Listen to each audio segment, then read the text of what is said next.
jijjiiramni biyya kana keessatti dhufe jijjiirama dhaloota ijaaruuti Itoophiyaa ijaaruuti tokkummaa sabdaneessummaa ijaaruuti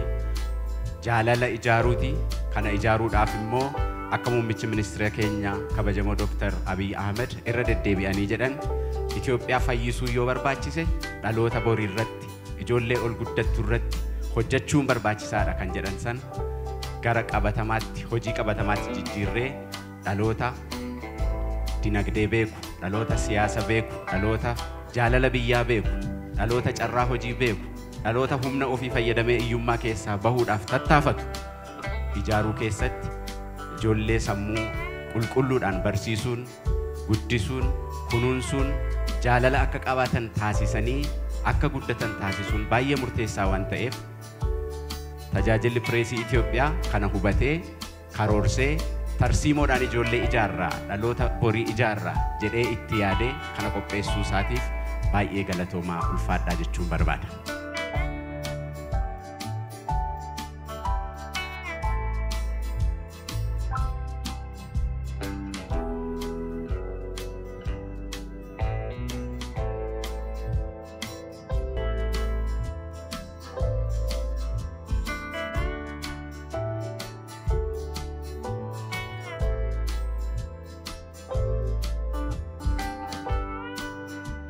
ልጅ በድሉ ያድጋል የሚል አባባል አለ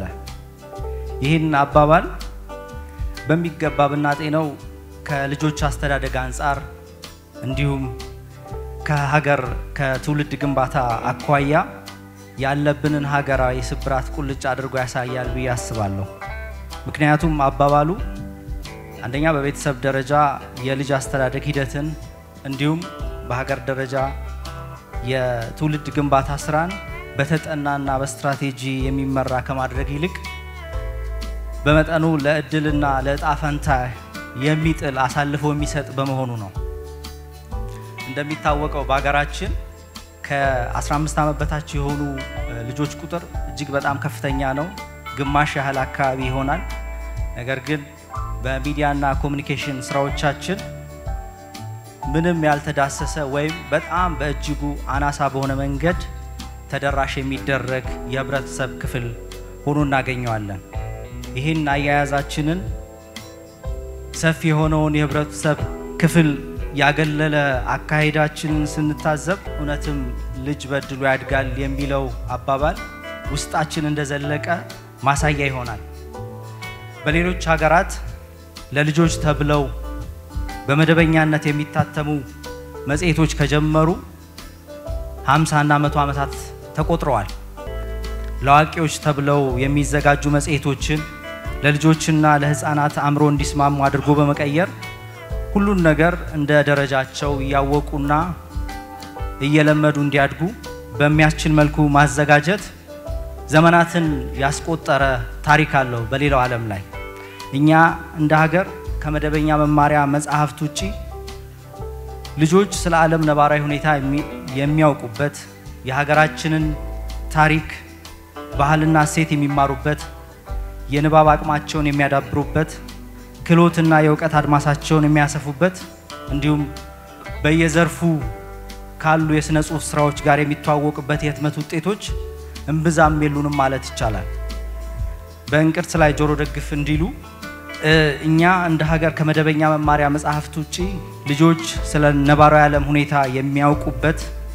የሀገራቸውን ታሪክ ባህልና ሴት የሚማሩበት የንባብ አቅማቸውን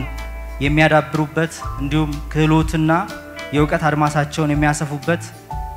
ከስነ ጽሁፍ ስራዎች ጋር የሚተዋወቁበት የህትመት ውጤት እንብዛም የለም ይህ እንዳለ ሆኖ በመላው ዓለም ከፍተኛ ተግዳሮት እየፈጠረ ያለው የዲጂታል ሚዲያ የሚያመርታቸው ይዘቶች ኃላፊነት የጎደላቸውና በማደግ ላይ ላለው የልጆች አእምሮ የማይመጥኑ እንደሆኑ ስንታዘብ የችግሩ ክብደት ይገባናል ይህን ተግዳሮት ለመሻገር ብሎም ልጆቻችንን በመልካም ዕውቀትና ስነ ምግባር ኮትኩቶ ለማሳደግ እነሱ በሚገባቸው ቋንቋ የሚያነጋግር ከራሳቸው ተሞክሮ የሚማሩበትና ራሳቸው በራሳቸው የሚደምቁበት የልጆች ይዘት ያስፈልጋል ብለን አምነናል በዚህ ምክንያት የኢትዮጵያ ፕሬስ ድርጅት በአማርኛ የምትዘጋጅ ብላቴናት የተሰኘች የልጆች መጽሔት ባለፈው ዓመት ሐምሌ ወር ላይ በየወሩ መታተም ጀምራለች። እስካሁን ወደ 9 እትም አካባቢ እጅግ በጣም በጠራ መልኩ እየታተመች ስትሰራጭ ነበረ። ይህ ግን በቂ ስላልሆነ ለሁሉም ኢትዮጵያውያን ሕፃናት መድረስ ስለሚያስፈልግም አገራቸውን በተመለከተ ልጆች የጋራ ህልም፣ የጋራ ተስፋ፣ የጋራ ትርክትና ተመሳሳይ ግንዛቤ እንዲኖራቸው ለማስቻል ልጆች አፋቸውን በፈቱበት ቋንቋ መረጃ እንዲያገኙ በማሰብ አቅም በፈቀደ መልኩ እነሆ በየቋንቋው ተደራሽ ለማድረግ ተስፋ ሰንቀናል።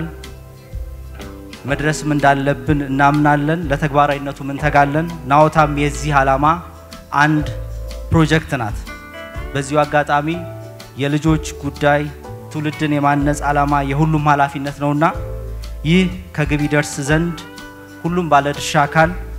ርብርብ እንዲያደርግ ጥሬን እያስተላለፍኩ በመጨረሻም የናኦታ መጽሔቱን እንዲሆን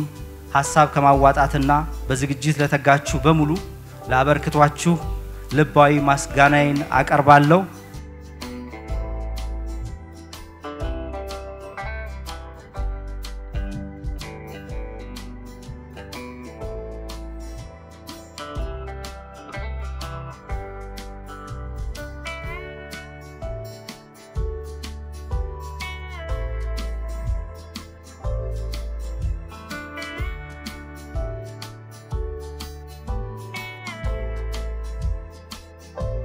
ሁለተኛው ጠቀሜታ ዛሬ ናኦታ መጽሔት ላይ የምናየው በራስ ቋንቋ አውቆ ተገንዝቦ ይሄን ነገር ማድረግ ብቻ ሳይሆን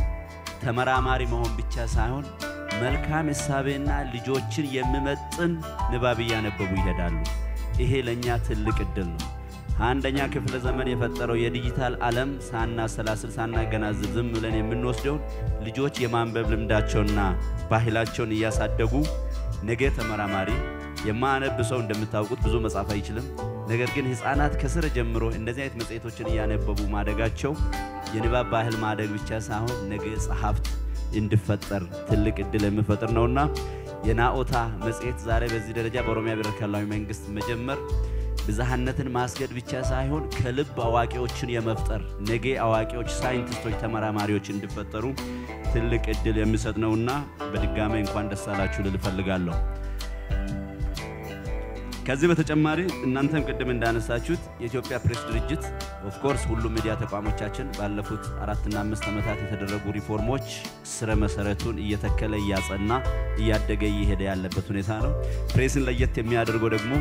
በብዙ ተግዳሮት በብዙ ትግል ውስጥ ኢትዮጵያ ውስጥ ይሄ ምህዳር ባልተፈጠረበት ጊዜ ሰብሮ የገባ ቅድም እንደምትሉት ባሪሳን በደንብ እያስተላለፈ የመጣ ባለፉት 3-4 ዓመታት በጥሩ አውድ በጥሩ አጀንዳ የመጣ ዛሬ ላይ ደግሞ አዲስ ሐሳቦችን እየጨመረ እያሳደገ እያበለጸገ ይሄደ ያለበት ርቀት ላይ መተናልና የኢትዮጵያ ፕሬስ ድርጅትም የኢትዮጵያን የወል ትርክትን ለመገንባት ከልጆች ጀምሮ አዋቂዎች ላይ እየሰራችሁ ያላችሁት ይበል የሚያሰኝ ነው። እኛም በኢትዮጵያ ተወካዮች ምክር ቤት ፓርላማ ዲሞክራሲ ጉዳዮች ቋሚ ኮሚቴ ትልቅ ምስጋናና አክብሮት ለእናንተ ልንሰጥ እንፈልጋለን። በስተመጨረሻ ዛሬ በዚህ ቦታ ላይ በዚህ ስፍራ ተገኝታችሁ ሕፃናት በመልካም ሐሳብ እንዲያድጉ እሱን ደግሞ ያነበቡ ያበለጸጉ እንዲሄዱ በዚህ መጽሔት ተጠቃሚ የሆናችሁ ሕፃናት እንኳን ደስ አላችሁ ልፈልጋለሁ። አመሰግናለሁ።